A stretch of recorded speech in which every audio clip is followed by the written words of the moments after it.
enkoda bedi dia emo anwa tin tomatoes you empabo mo de be hye ne ntade enkoda de be hye de brunya ye damo na eyesikasem na apeso de bo adwumadie pa de ha momo number no 0598 559802 0598 559802 edi ebeba Terawan Media anase Blessed Foster imi pro services frawo na imi pro say opeso adwuma ne team opeso adwuma na emu bai etre de ha ene sabre wo ko China na China wo ko no meeting a wo ko akoye no okodwendwena adwuma ho sade beya wadwuma ebetumi akonkan pa imi pro na se menkan kire osa open ho komo foforo bi adia 0244924573 imi pro na bano no frɛ won na ɔma unkyiremu a emudo ekɔ ase pa orofo Liberty Conference na duru ho biemu saa bere futuototo ne ɔman hene ya dubu ache waka wo ho abom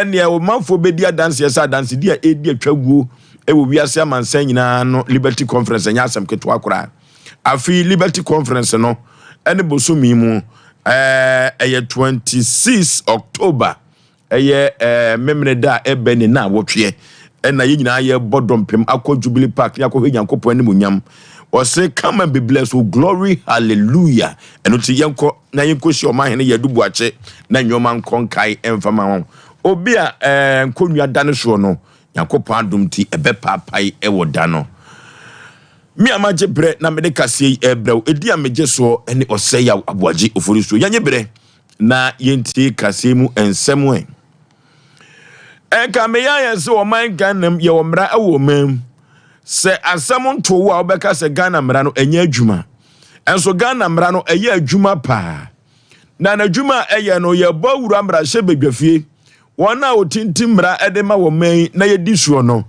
di asem na asi ho na enkane de na okasa ma NDC amanyoko no asabre no oye forma onimonyafo Haruna Idrusu ne nsem bia ode koto emrahye bedwafie aye adwuma ni nyina ne se emra no kire se oye emrahye bedwani na se yeto aba ewo wompasu aso na se wanya na se wotre ho se wo ko independent ya eku awuom no na kye se wo nhyeda enka ho biem eno ti se ye kan emrahye bedwafo ewo emrahye bedwafie no a wo ankasa no ko ne yenka ho ka ho kye se wo ye independent candidate na sayonti asamwa esi wo emrahye bedwafie ne se MPP amanyoko no MPs miensa sabre omo te wo se omo eniko na chibiem omo ko independent ye na NDC so nipa baako ono so mateme ho okabom wo nyina akoye nan utifiri mu a sabre no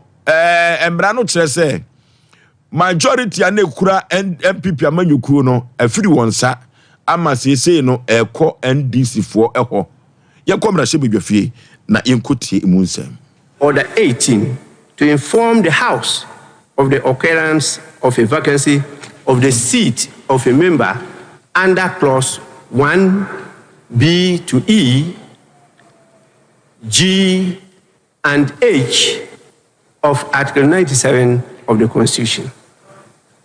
Accordingly, I proceed to inform the House that by the notification of the polls, the following members of Parliament have by their actions vacated their seats in Parliament. The members are Honorable Peter Yao Kwache Aka, NDC MP for Amenfi Central in the Western Region, now referred to as an independent parliamentary candidate for the same constituency. 2. Honorable Andrew Amwako Asiama, independent member for Fomna constituency in Ashanti region, now referred to as MPP parliamentary candidate for the constituency. 3. Honorable Kojo Asante, MPP MP for Suhum in the Eastern region, now referred to as independent candidate for the same constituency. And finally, Honorable Cynthia Mamile Morrison, MPP MP for Agona West constituency in the Central region, now referred to as independent candidate for the same constituency. These MPs cannot be allowed by law and my good self to continue to pretend to be representing people that they don't believe in. And Alban Babe wono ena ye panipa wono ena komrahye bedwafia otua no na asema woka nyina se emra no ene no ema kwan se safui omonka ho eno ntino se wokomrahye bedwafia se de emra no esie no eye NDC amanyuko na sabere wokura majority na panipa wono ena kasa enkane no ye majority ema wosurukokuruko amanyuko no honorable Alexander Afenyoma Ken ono so kasa kakra. Some few comments on the matters you've raised, because Mr. Speaker, these are very grave matters. The matters you've raised are not light matters. They are very grave matters that I would want to comment. And Mr. Speaker, so please, you want to seek my leave to make comments? That is so, respectfully. Now you agree it's not the practice. Mr. Speaker, you are seeking my leave. Mr. Speaker, as it pleases you, with your leave. With your leave. Well, yes, you may do so. Mr. Speaker, thank you once again for the leave granted me to comment on your communication you just delivered. Mr. Speaker, you underscored your submissions with a very important point, that the matter that came before us has interpretation reliefs, and that you do not have the power to interpret the Constitution. Leader, you are addressing the Speaker. Mr. Speaker, you may. Please. I need your protection. They must stop what they are doing. Panipa wono ena wasurukokuruko amanyuko no tua no e wo mrahye bedwafie Alexander Afenyoma Ken ono ena sabri no wogina parliament ye nene one abababen omo tutro de mabo mo ho no eno ti no se ekoye mra ana se emrahye bedwafo gitum dia de asi no na kire se NDC amanyuko no ena ye majority e wo parliament yanto akase ne so na yemfa emamo etrumuntu ene said bema ne bemeda oba ene bema eda no eno ena ye anti LGBTQ no na sabre ameno say Richard Sky Suit a omo ede call parliament court se trumuntu ho ensensem no Supreme Court ama Speaker of Parliament any Attorney General 7 days say enkrata bia sefata bia no omfa emra mama yi omho ano yekonkuti. I sought the leave of the court to discard the notion that the plaintiffs indeed are the ones orchestrating a delay of the hearing of this matter. My reason for doing so was very, very clear. At the ordinary sitting of the Supreme Court on the 17th of July, 2014, my contention was upheld by the Supreme Court that until the defendants filed their statement of case, we the plaintiffs will not be in the position to distill issues for the filing of memorandum of issues.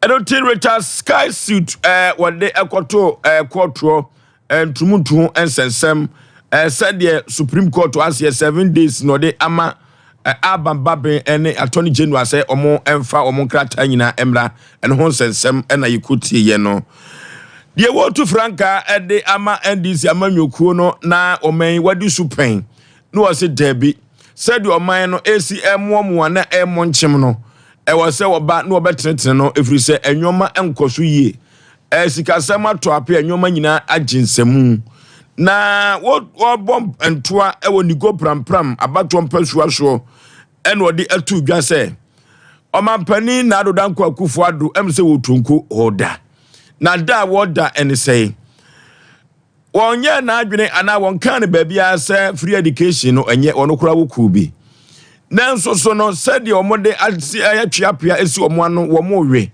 na we a omo we ene nyina ene say se na adodanko akufo ado wogina baabi na se wo kasa eduru baabi a said ye wo si kasa no na opa kire say omampani dada John Dramani Mahama ne se bia wo ka kire free education ho no eduru baabi a emfa kwam eno mu ena de otu franka ade ama NDC amanyuko no John Dramani Mahama kire se wono ne nsam ya no won kan sa o na sade ogina apaso ekwan no yenkotie bi. He also asked me to come out clearly on my policy on free SHS. Again, he's not in this country or he has been sleeping, because I have made it clear that there are implementational problems with the free SHS. One, there's no dedicated funding. Two, parents are not happy with the double track. Three, the quality of food the children are giving is not good. And so I've said that NDC is going to come and fix these three things. One, we're going to corral part of our oil revenues into a dedicated fund, and that fund will be used to finance the free SHS. Onomanya for John Dramani Mahama Franka tufo Emma NDC amanyuko no ne sema kan se won ka se free education enyu na mum epobi ewuwo mu enye no ena oba obeba abesesa no ama no aye kama pa abeto dwa se ka hu behia se ona wo tu franka ede ama amanyuko ahodo no ka obegina paso na ne debate de obi apeso oba be yo man Ghana ama Ghana manfo ho ato wo mu no enka womra na ka omunyina enkogina paso ene we to we mane we na we yi ano na ka Ghana fo nyina ho ato won eno mu ena de otu franka ede ama NDC amanyuko no John Dramani Mahama say I know my level. I know my level. Menu obi ankon kogina ba bia enko e debate bia minim de emeye. Asking me why I'm refusing to debate Baumia. You know, Baumia doesn't deserve a debate. He is losing this election. I will not elevate him to my level and go and sit and debate him. Our campaign is failing. They have no message. And so he wants to be elevated to my level. No. I know my level. You see? In 2012, I was sworn in as president, and I went into that election as the sitting president. They called for a debate. I made myself available. I debated Nana Akufo-Addo. In 2016, I was the sitting president. IEA organized the debate. I made myself available. Nana Akufo-Addo refused to take part in the debate. In 2020, he was the sitting president. He refused to take part in a debate. But the one who responded to me when we made the call for the debate is the current flag bearer of the NPP, who is asking me for a debate. Has he forgotten what he said? That I should go to Sangma and go and debate the farmers of Sangma who don't have fertilizer. That I should go to Abosokai and go and debate the spare parts people who cannot buy dollar because dollar is 3 point something to 3 cedis point something to the dollar. He said I should go and debate the taxi drivers and the drivers who cannot buy petrol. This is the same Baumia today asking me for a debate. As for him, the people he will debate are many. Omapania Dada John Dramani Mahama Franka tufo Emma NDC amanyuko no was say onim the level. Eno ti onye na adwene say onu obi e baba be share debate bia say no na mo debate dia monto mo adwenem. OCP fertilizer odofo yenko ne yenko bi na yemfa enye kua no ebeboa me sika enso aba. Eno ti nananom akuafo ese OCP fertilizer afra say wodidi dwuma no eboa pa. Eno ti yenko bi se patra na wo ye anase atoko na bro na wudua me se okọ agrochemical ho a agric extension officers no omba kire ekwan abefa so na abesesa e dia soso no ba ya na se de be so doso no tumi ate na biribira 0345909437 0345909437 0345909433 OCP ne mano no frewon ne no muni nkomo clinic of the moment 21st clinic sciatica no tu ase na sciatica ne so osisi fa osirimu na kokoba kosu na sentrim yade yi papa eno nti se opese sciatica no tu ase pa ne ya bibiduru dia na uyi 21st clinic free mo emwo na nsan ye ko Europe sabri was South Africa ye tu yade na se eno ti so was South Africa we are coming to your doorsteps na so wabobo ano pe je number no ne book appointment ye 0244915116 0244915116 eno clinic of the moment sciatica wo tu ase South Africa Sompa chede na duru hobi mu wodofo eno nti ye mama ekunafo ntoma no de akata wo madagya so saa na nkoda toto fefe wa omusu bedidi efiriso mama no papa wu agya wo mu wodofo mo ayi bi penyu eno nti momwa emma Sompa chede entumi enkoso na enkoso kama pa eno nti se sika fam ena apese wo de boa enwano mo aburuchire mo aboa yi pa eno nti sika fam dia 0598559802 0598559802 edi ebeba Tarawa Media ana Blessed Foster edi fufuru bia ba mensende hwansa na odi aba ebebo apa bompa yeguso ade bia opeso nya free nyankopon obia no obetumi ato sem dia ma imi pro services wo frewo yadwuma ku obo ho ban no ahwe se die mu betre na nyoma akonkan dia ma nturo no wako China na wako meeting kese pa orofo imi pro no oba no obabeboa no adwuma mu atreo emfanya agudie kura free mi pro na nchiremu bia no onfa ema enka ho 0244924573 0244924573 imo pro omo ema no Liberty Conference na sa duru hobiem odofo omanfo dodo no na edi adanse ese awiye biri mo mahene yadubu ache oni food for thought no omo kan bom na sedie omanfo esi frosura na uhunyankopon ani munyam 26 October memre de be na wotwe nyame be nyame ne mabe ne ma onkonua bi adaso bi anodofo ebe papai ewo Jubilee Park enyuhu famfirim eno nti Georgia J ene minister SK Frimpong Minister Kwame Jedu omode nyom to ba beta adwumadie wachi anya asem keto akora o se come and be blessed, oh glory, hallelujah adwumakuo we atawuruma ena kasie omobuso masene na metumi ekenkai ede ema wo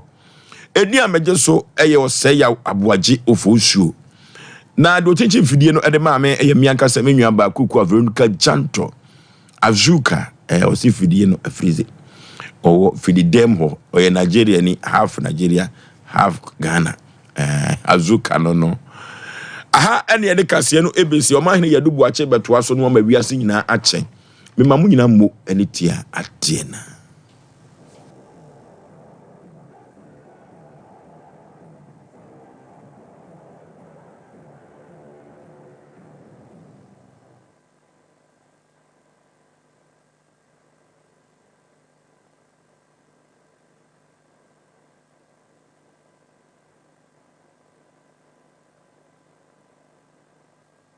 Yase no se ho techema eno ene ye fe ne sciatica na etimi bubu oto ase ka wo se dwe wo srem wo je ho ba bia enye na eno na 21st clinic ba ye adwuma pa wo mu ye ntia basobo o magine wo Ghana ha ene amono ne enyasem ketewa wo mu ji international awards ahodo wo mu ji local awards ahodo na anu nso na wo mu be the only sciatica research and treatment center in Africa bibrim ha no ebi ni ba bia ji se 21st clinic nkoa wo mu de bibidro ene besa o yare no masa de machine aka ho eya yare sabia yare bia wutimi de ko ne